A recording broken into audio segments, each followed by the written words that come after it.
পাঠানখালীতে জন্মের ভুয়ো শংসাপত্র, তাতে গ্রেফতারও হয়েছে।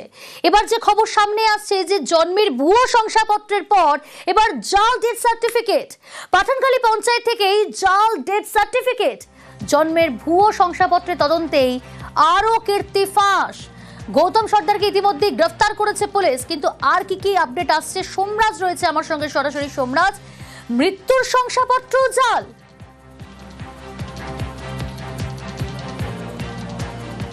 হ্যাঁ দেখো, একদমই পুলিশ এবং দক্ষিণ চব্বিশ পরগনা জেলা প্রশাসনের যে তদন্ত, সেই তদন্তেই উঠে এসেছে যে শুধুমাত্র জন্মের ভুয়ো শংসাপত্র নয়, ডেথ সার্টিফিকেটও ভুয়ো, এবং সেগুলিকে ইস্যু করা হয়েছিল পাঠানখালী গ্রাম পঞ্চায়েত থেকে।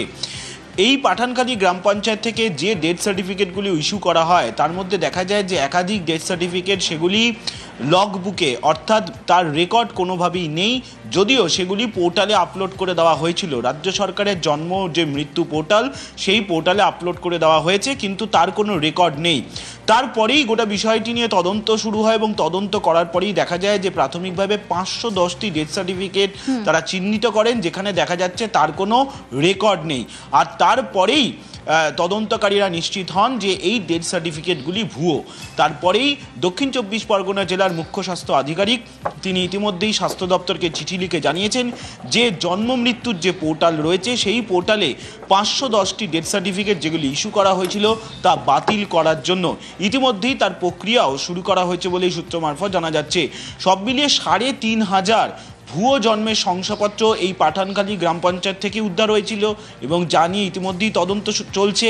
পাশাপাশি এই জন্মের ভুয়ো শংসাপত্র নিয়ে তদন্ত করার সময় এই ভুয়ো ডেথ সার্টিফিকেটের তথ্য উঠে আসে তদন্তকারীদের হাতে। তারপরেই দক্ষিণ চব্বিশ পরগনা জেলার মুখ্য স্বাস্থ্য আধিকারিকের তরফে এই চিঠি পাঠানো হয়েছে। বেশ, অর্থাৎ এই জালিয়াতি ঠেকাতে পদক্ষেপ নিতে শুরু করেছে। আমরা পোর্টালে যখন সার্চ করে জানতে পারলাম যে আমাদের অফিস থেকে ভুয়ো ডেথ সার্টিফিকেট ইস্যু হয়েছে, ডেথ সার্টিফিকেট বার্থ সার্টিফিকেটের মতোই গৌতম সর্দার, যিনি আমাদের এখানকার কন্ট্রাকচুয়াল কর্মী ছিলেন, তিনি সমস্ত কিছু ইস্যু করেছেন। ইতিপূর্বে আমরা প্রশাসনিক ব্যবস্থা এবং আইনগত ব্যবস্থা নিয়েছি। গোসাবা থানা সেভাবে ইনভেস্টিগেশন করছেন। এখানে 510টা আমরা দেখছি। এবারে আরও যদি আমরা পোর্টালে সার্চ করব, যদি কিছু থাকে সেটা আমরা অবশ্যই আইনগত ব্যবস্থা নেওয়ার জন্য থানাকে জানাবো।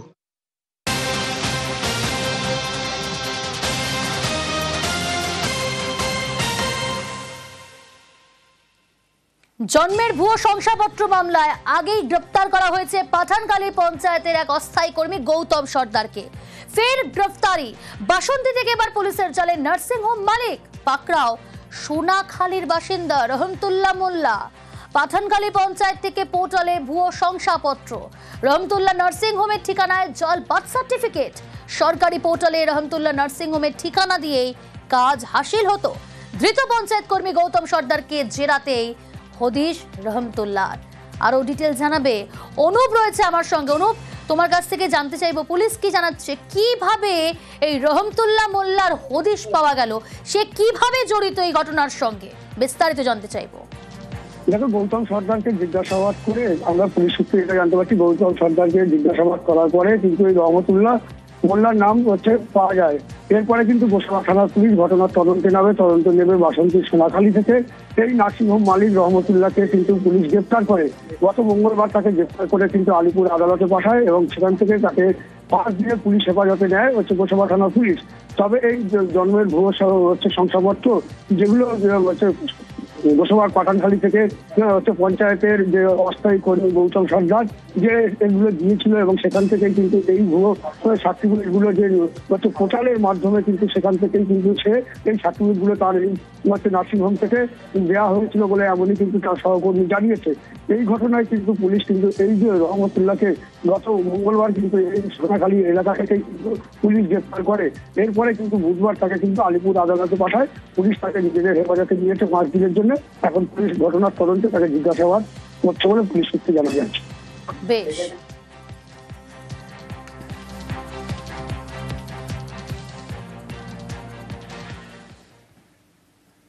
আসছি পরের খবরে। ফের কলকাতা পুলিশের স্ক্যানারে বাংলাদেশি 1991 থেকে পরিচয় লুকিয়ে কলকাতায় আশ্রয়। পাসপোর্ট ও বৈধ নথি ছাড়াই অবৈধভাবে ভারতে প্রবেশ। ভুয়ো পরিচয়পত্র বানিয়ে কলকাতায় থাকার অভিযোগ। ভবানীপুর থানায় লিখিত অভিযোগ দায়, তদন্তে পুলিশ। ফের কলকাতা পুলিশের স্ক্যানারে বাংলাদেশি। আরো ডিটেল জানাবো, অমিত রয়েছে আমার সঙ্গে। অমিত, পুলিশ সূত্রে কি খবর? তবে সম্প্রতি পুলিশ কমিশনার মনোজ বর্মা নির্দেশ দিয়েছিলেন সমস্ত থানা, সমস্ত ডিভিশনকে, শহর কলকাতায় কেউ যদি অনুপ্রবেশ করে লুকিয়ে থাকে বা আত্মগোপন করে থাকে বা পরিচয় বদলে থাকে, তাহলে তাদের বিরুদ্ধে ব্যবস্থা নিতে হবে। সম্প্রতি কলকাতা পুলিশের সিকিউরিটি সেন্ট্রাল অর্গানাইজেশনের কাছে একটা অভিযোগ এসেছিল যে দক্ষিণ কলকাতার একজন ব্যক্তি প্রায় 34 বছরের বেশি সময় ধরে তার পরিচয় গোপন করে রয়েছে। তারই অনুসন্ধান চালানো হয় কলকাতা পুলিশের সিকিউরিটি সেন্ট্রাল অর্গানাইজেশন এবং বৈদেশিক যে রিজিওনাল যে অফিস রয়েছে তাদের তরফে। তারপরে জানা যায় যে এই ব্যক্তি 1991 সালে বাংলাদেশ থেকে আমাদের দেশে চলে আসেন এবং এখানে কলকাতায় 1991 থেকে তিনি রয়েছেন। তার কাছে কোনো বৈধ পাসপোর্ট বা ভিসা কিছু ছিল না। এমনকি অভিযোগ উঠছে এখান থাকাকালীন তার সচিত্র পরিচয়পত্র বা পরিচয় নতুন করে পরিচয় পত্র তিনি বানিয়েছেন। এই প্রেক্ষিতে ভবানীপুর থানাতে লিখিত কমপ্লেন করা হয় সিকিউরিটি সেন্ট্রাল অর্গানাইজেশনের তরফে এবং ওই ব্যক্তির বিরুদ্ধে ফরেনার অ্যাক্টে মামলা রুজু করা হয়েছে এবং তদন্ত শুরু করেছে সিকিউরিটি সেন্ট্রাল অর্গানাইজেশন। পাঠানখালীতে জন্মের ভুয়ো শংসাপত্র, তাতে গ্রেফতারও হয়েছে। এবার যে খবর সামনে আসছে যে জন্মের ভুয়ো শংসাপত্রের পর এবার জাল ডেথ সার্টিফিকেট। পাঠানখালী পঞ্চায়েত থেকেই জাল ডেথ সার্টিফিকেট। জন্মের ভুয়ো শংসাপত্রের তদন্তেই আরও কীর্তি ফাঁস। গৌতম সর্দারকে ইতিমধ্যেই গ্রেফতার করেছে পুলিশ, কিন্তু আর কি আপডেট আসছে? সোমরাজ রয়েছে আমার সঙ্গে সরাসরি। সোমরাজ, মৃত্যুর শংসাপত্র জাল?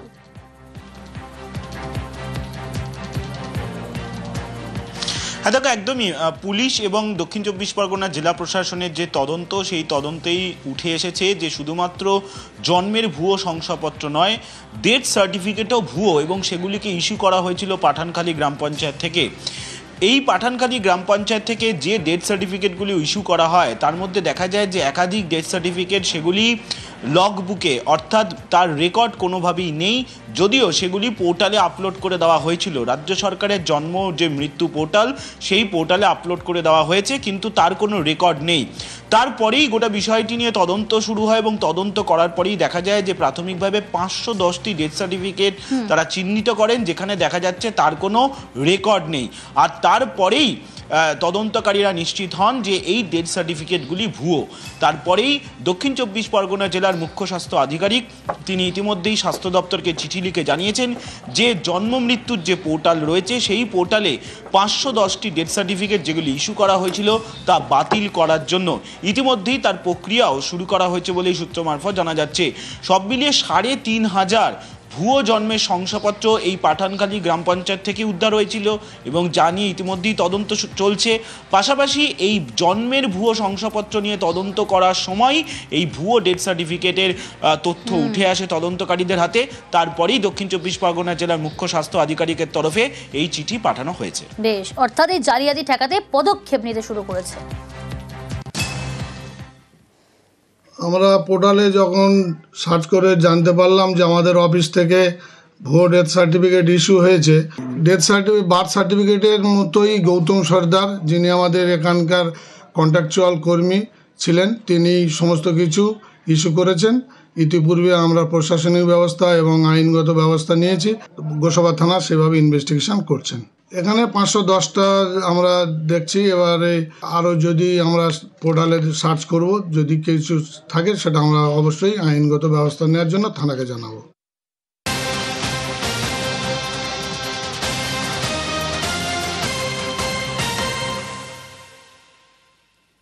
জন্মের ভুয়ো শংসাপত্র মামলায় আগেই গ্রেফতার করা হয়েছে পাঠানখালী পঞ্চায়েতের এক অস্থায়ী কর্মী গৌতম সর্দারকে। ফের গ্রেফতারি। বাসন্তী থেকে এবার পুলিশের জালে নার্সিংহোম মালিক। পাকড়াও সোনাখালীর বাসিন্দা রহমতুল্লাহ মোল্লা। পাঠানখালী পঞ্চায়েত থেকে পোর্টালে ভুয়ো শংসাপত্র। রহমতুল্লাহ নার্সিংহোমের ঠিকানায় জাল বার্থ সার্টিফিকেট। সরকারি পোর্টালে রহমতুল্লাহ নার্সিংহোমের ঠিকানা দিয়েই কাজ হাসিল হতো। ধৃত পঞ্চায়েত কর্মী গৌতম সর্দারকে জেরাতেই হদিশ রহমতুল্লাহ। আরো ডিটেল জানাবে অনুপ রয়েছে আমার সঙ্গে। অনুপ, তোমার কাছ থেকে জানতে চাইবো পুলিশ কি জানাচ্ছে, কিভাবে এই রহমতুল্লাহ মোল্লার হদিশ পাওয়া গেল, সে কিভাবে জড়িত এই ঘটনার সঙ্গে, বিস্তারিত জানতে চাইবো। দেখো, গৌতম সর্দারকে জিজ্ঞাসাবাদ করে আমরা পুলিশ সূত্রে এটা জানতে পারছি। গৌতম সর্দারকে জিজ্ঞাসাবাদ করার পরে কিন্তু এই রহমতুল্লাহ মোল্লার নাম হচ্ছে পাওয়া যায়। এরপরে কিন্তু গোসাবা থানার পুলিশ ঘটনার তদন্তে নেবে বাসন্তীর সোনাখালী থেকে। এই নার্সিংহোম মালিক রহমতুল্লাহকে কিন্তু পুলিশ গ্রেপ্তার করে। গত মঙ্গলবার তাকে গ্রেপ্তার করে কিন্তু আলিপুর আদালতে পাঠায় এবং সেখান থেকে তাকে 5 দিনের পুলিশ হেফাজতে নেয় হচ্ছে গোসাবা থানার পুলিশ। তবে এই জন্মের ভুয়ো হচ্ছে শংসাপত্র যেগুলো হচ্ছে গোসাবার পাঠানখালী থেকে হচ্ছে পঞ্চায়েতের যে অস্থায়ী কর্মী গৌতম সর্দার যে এগুলো দিয়েছিল এবং সেখান থেকে কিন্তু এই ভুয়ো সার্টিফিকেটগুলো যে হচ্ছে পোর্টালের মাধ্যমে কিন্তু সেখান থেকেই কিন্তু সে এই সার্টিফিকেটগুলো তার এই হচ্ছে নার্সিংহোম থেকে দেওয়া হয়েছিল বলে এমনই কিন্তু তার সহকর্মী জানিয়েছে। এই ঘটনায় কিন্তু পুলিশ কিন্তু এই যে রহমতুল্লাহকে গত মঙ্গলবার কিন্তু এই সোনাখালী এলাকা থেকেই কিন্তু পুলিশ গ্রেপ্তার করে। এরপরে কিন্তু বুধবার তাকে কিন্তু আলিপুর আদালতে পাঠায়। পুলিশ তাকে নিজেদের হেফাজতে নিয়েছে 5 দিনের জন্য। এখন পুলিশ ঘটনার তদন্তে তাকে জিজ্ঞাসাবাদ করছে বলে পুলিশ সূত্রে জানা যাচ্ছে। বেশ।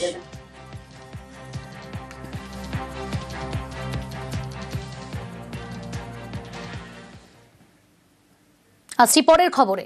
ফের কলকাতা পুলিশের স্ক্যানারে বাংলাদেশি 1991 থেকে পরিচয় লুকিয়ে কলকাতায় আশ্রয়, পাসপোর্ট ও বৈধ নথি ছাড়াই অবৈধভাবে ভারতে প্রবেশ, ভুয়ো পরিচয়পত্র বানিয়ে কলকাতায় থাকার অভিযোগ। ভবানীপুর থানায় লিখিত অভিযোগ দায়ের, তদন্তে পুলিশ। ফের কলকাতা পুলিশের স্ক্যানারে বাংলাদেশি। আরো ডিটেল জানাবো, অমিত রয়েছে আমার সঙ্গে। অমিত, পুলিশ সূত্রে কি খবর? তবে সম্প্রতি পুলিশ কমিশনার মনোজ বর্মা নির্দেশ দিয়েছিলেন সমস্ত থানা সমস্ত ডিভিশনকে শহর কলকাতায় কেউ যদি অনুপ্রবেশ করে লুকিয়ে থাকে বা আত্মগোপন করে থাকে বা পরিচয় বদলে থাকে তাহলে তাদের বিরুদ্ধে ব্যবস্থা নিতে হবে। সম্প্রতি কলকাতা পুলিশের সিকিউরিটি সেন্ট্রাল অর্গানাইজেশনের কাছে একটা অভিযোগ এসেছিল যে দক্ষিণ কলকাতার একজন ব্যক্তি প্রায় 34 বছরের বেশি সময় ধরে তার পরিচয় গোপন করে রয়েছে। তারই অনুসন্ধান চালানো হয় কলকাতা পুলিশের সিকিউরিটি সেন্ট্রাল অর্গানাইজেশন এবং বৈদেশিক যে রিজিওনাল যে অফিস রয়েছে তাদের তরফে। তারপরে জানা যায় যে এই ব্যক্তি 1991 সালে বাংলাদেশ থেকে আমাদের দেশে চলে আসেন এবং এখানে কলকাতায় 1991 থেকে তিনি রয়েছেন। তার কাছে কোনো বৈধ পাসপোর্ট আর ভিসা কিছুই ছিল না। এমনকি অভিযোগ উঠছে এখান থাকাকালীন তার সচিত্র পরিচয়পত্র বা পরিচয় নতুন করে পরিচয় পত্র তিনি বানিয়েছেন। এই প্রেক্ষিতে ভবানীপুর থানাতে লিখিত কমপ্লেন করা হয় সিকিউরিটি কন্ট্রোল অর্গানাইজেশনের তরফে এবং ওই ব্যক্তির বিরুদ্ধে ফরেনার্স অ্যাক্টে মামলা রুজু করা হয়েছে এবং তদন্ত শুরু করেছে সিকিউরিটি কন্ট্রোল অর্গানাইজেশন।